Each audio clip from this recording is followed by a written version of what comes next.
everybody. I'm so happy to have you here for our fourth live of this week and for varnishing this beautiful violin. But let's see how the violin is looking after one night. So we had a great session with the VIP in the VIP room. Remember, if you have the link, you need to come and show up. Come and let us see your face and ask your question. So look at this, how beautiful it's getting. I'm so happy to see you all here, and look how amazing is this color. You can send a comment, say good morning to me, or good afternoon, or good evening. And today we are going to varnish this violin. So with the real varnish, with the spirit varnish recipe that I got from my grandfather. Oh, Matthias, #1, great. So, and oh, Shanti, buenos dias. And now I already put the brush, here. So this is just a jar with some spirit so that it can get soft, that I can start varnishing. Let's move it like that. And then I will get ready with my varnish. So let me see. I will use the normal varnish, the one that has no color inside. Oh, Fernanda, buongiorno. So the one that has no color inside. And I will add some of these in a new jar. Let me see. Is this a new one? Yes. Okay, so I will use, I didn't remove the label. It's the Tartufo jar. So I will add some of my normal varnish, not colored, here for our first coat.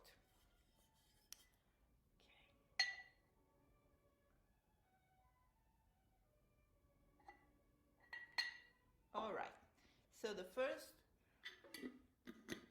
coat of varnish will be we call it transparent.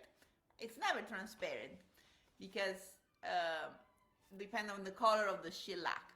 So if I use a shellac that it's more yellow, then the color of the varnish will be already yellow. If I use a shellac that it's more orange, then the color of the clear varnish will be already more orange. And you can use a shellac that it's dark brown, then the light color of the varnish would already be dark brown. So sometimes, usually, yeah, I do that. I cook different varnishes with different shellac so that I can have different colors to use since the beginning of the varnish. So now I'm using this one. It's not super light, but I don't like to go too light on this varnish, so I want to have a nice brown Bordeaux color, so then this varnish to start is perfect. Oh, we have two from Argentina. That's amazing. I'm so happy. So I don't know if you know each other, and if not, you should just chat, and so you can find each other. But Matthias, I know you are in Denmark now, so it's all dry. What I did, I left this violin in the light box this night because it's raining here, so that I was sure it was super dry for this morning. And what we discussed in the VIP room is that after you seal the instrument, so I apply the oil sealing, then when I use the light box, I'm not changing any color anymore. So because do you remember at the beginning with the sun or light box, we were tanning the wood.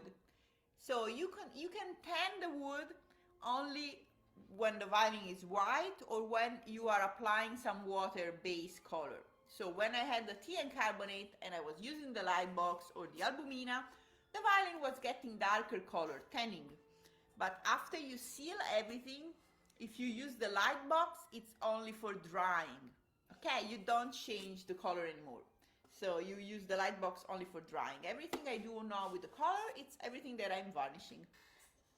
And also another thing I want to say, so this technique of the ground, you can use it with any varnish that you want to apply on top.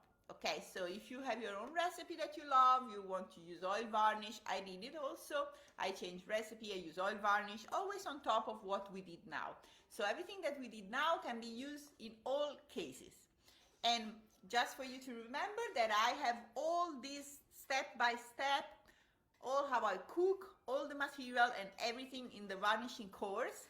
And many of my friends that are here are already my star pupils, so they're member of the varnishing course. And I will tell you more about that next days. And because in these few days, at the end of this week, I will open the sales of the varnishing course that will be available to purchase. If you feel that you want it, if you feel that it's something that can help you, then you should go for it. But only if you want to apply it, okay? And then I will close the sales because I want to have the time to dedicate myself to the new students, okay? Because then we will have a special Facebook group called Star Pupils where you can show me how do you apply everything that you are learning and I can help you. So I want to be sure that I can have the time to help the new students, okay? Because I don't want to leave anyone behind. So this is very important to me. So if you feel that's the right moment for you to learn like deeply and everything step by step of my method, then that's the time. If not, you can wait. But you know which is the first, how do you say it? Let me find the words because this is very interesting. I learned it and it's so true. So the first things that takes you away from success, you know what is? So the biggest problem that it's taking you from success in anything, I mean not only while you're making, maybe you're already successful in anything, it's delaying. Delaying, it's our biggest enemy, and truly it's our biggest enemy. So let me start, as always, I start from the rip. Okay, let me go closer. So you don't see my face, but you can see the body. Okay.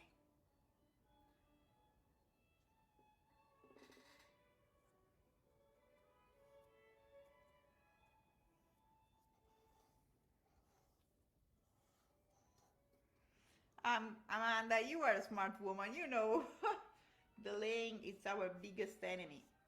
And you know what now that I'm varnishing, I'm talking, you know what I say to me every morning? I wake up and I say, and I start doing stuff around the house and workshop and blah, blah, blah. And I tell myself, this is very important. I tell myself, what is the only thing that it's very important that I'm supposed to do now that I'm making myself busy with other 1,000 of things that are not important so that I'm not doing it.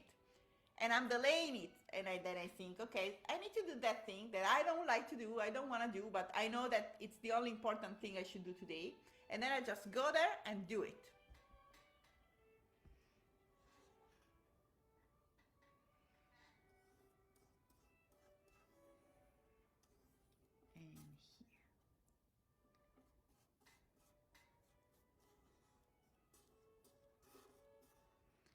And this music we are listening is played by two friends and clients of mine. So they play with my instruments.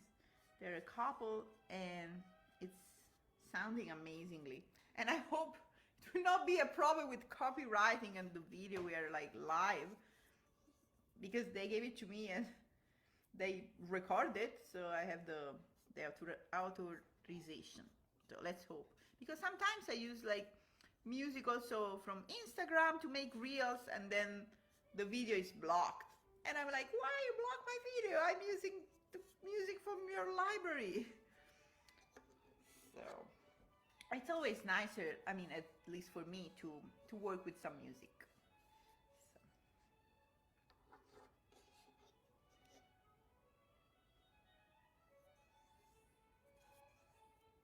Do you see how nice it's coming?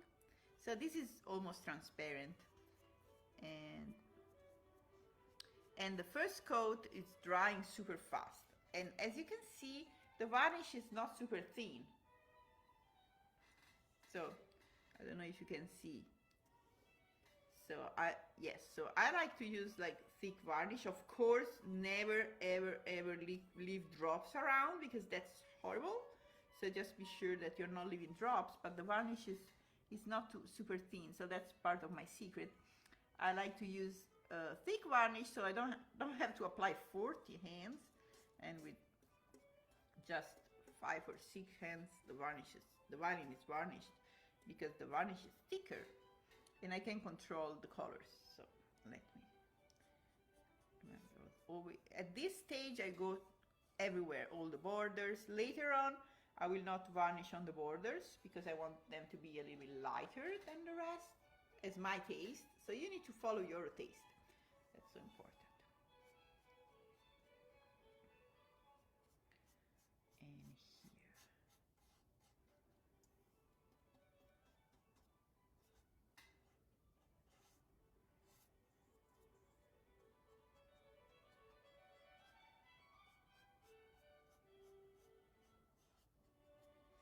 Okay, then I go this part. Okay, so this is very important. Never put the tape here that has like a line, because that will look like a rental. Okay, never do that, absolutely. And always like I fade like this, and every time I go in a different spot, so that it's like shading at the end. It doesn't have a mark line. Okay, we don't want to have a rental looking on our violin.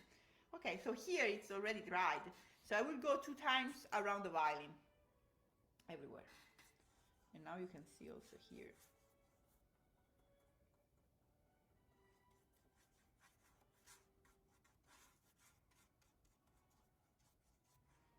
Yeah, it's coming really nice.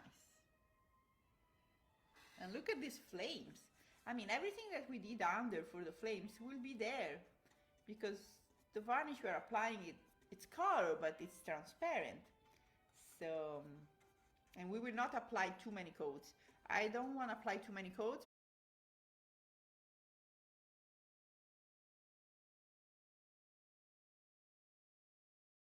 So I will make, you know, it's a little bit of a combination. So we don't want to have a violin that has too much varnish, because then it will not sound well. But in the meantime, we don't want to have a violin that has like a feeling of not too much varnish. So like poor varnished violin. So we don't want to have this feeling as well. So the way I'm avoiding that, it's I apply not too much varnish, and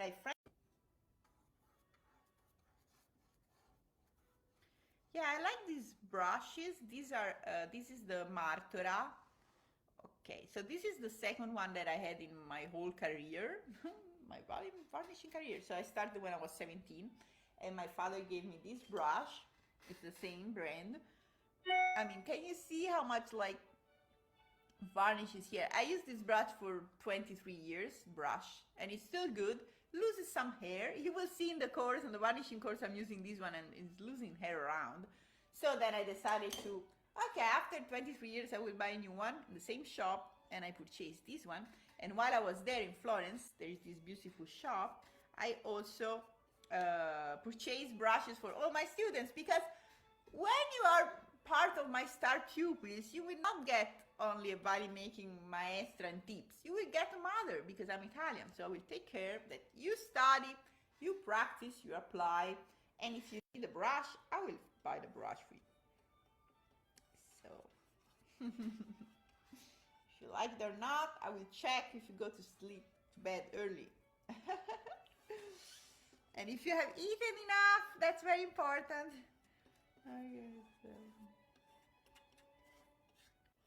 Now let me pay attention, because the hard part here, we never want to have drop of varnish here.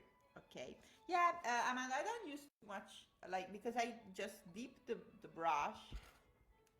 Okay, I just dip the brush, and then I just leave it like, so the brush is not super big, so I don't have too much, but I like to move it around. So this is a way of varnishing, because sometimes I heard like spirit varnish, you go, and then you go, and then you go, and you never touch. I can go on where I already applied, like you would do with oil, really.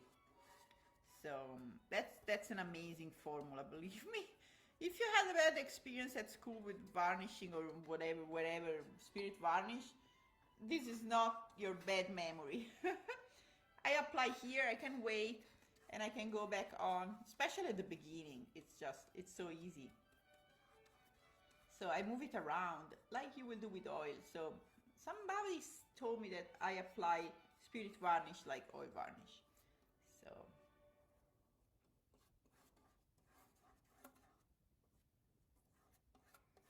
and always make yourself a light that you can see, and never ever, because now you can have like drops, never ever have drops here.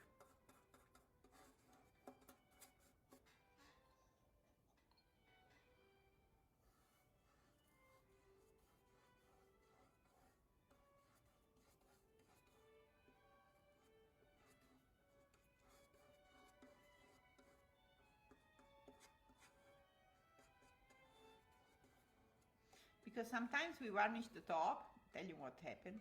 Some of the varnish enters here. It's okay. I will clean it later with a brush before like finish the violin. It's not a problem.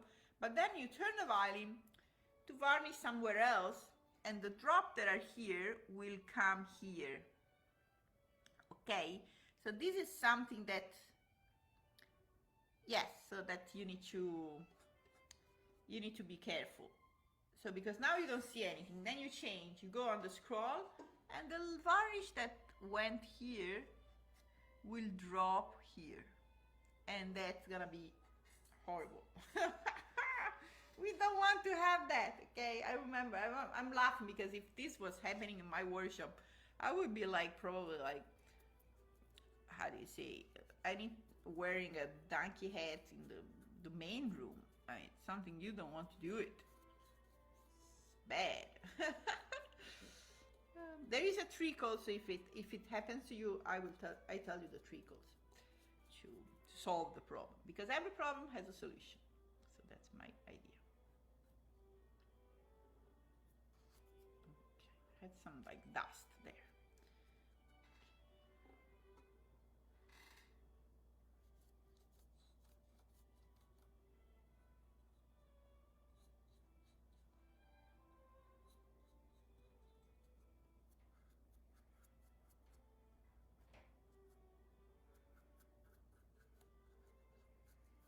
So be careful, you go everywhere. So at that stage, I don't varnish, I don't apply any varnish on the neck anymore. So I will do also something. As soon as I finish this coat, I will show you what I will do for the neck. It's also very important. So just be careful, you go everywhere. It's a little bit hard for me to show you the scroll, but I'm trying. Maybe like that. And always be sure that you went here as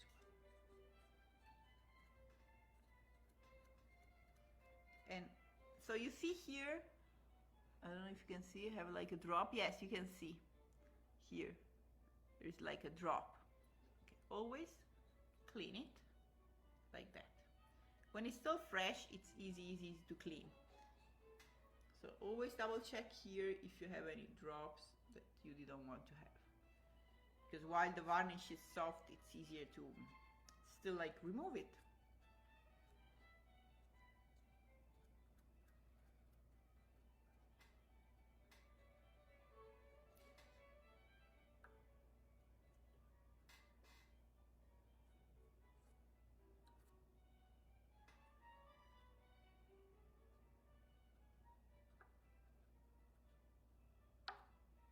I'm very careful that I go there, because if not, you will have a white spot going on, and we don't want to have that.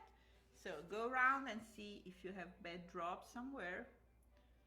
We don't want, also here sometimes it happens, then a drop goes and you see a drop of varnish. You don't want to wear the donkey hat, so be careful. We say the donkey hat because in Italia we have Pinocchio, and when Pinocchio was being a bad boy and he was going to the land of like amusement and just not studying, he became a donkey. So in Italy we're all scared that we can become donkeys, so it's always very, very careful. And now I'm cleaning my brush and I want to show you what I'm doing for where the fingerboard. Amanda, that happened with my first instrument. I mean, that's just like something that can happen. It happened to me. Just if you know, then you just look there and be sure that you are solving the problem because the problem happens.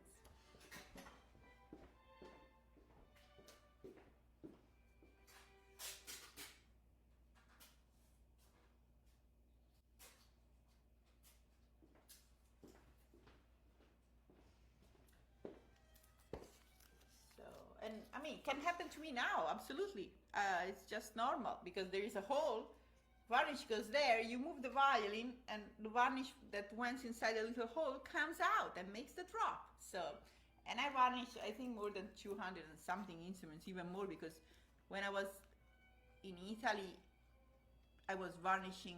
Before my mom started varnishing, also I was varnishing all my father's violins, all my brother's instruments. So I was like varnishing all day long.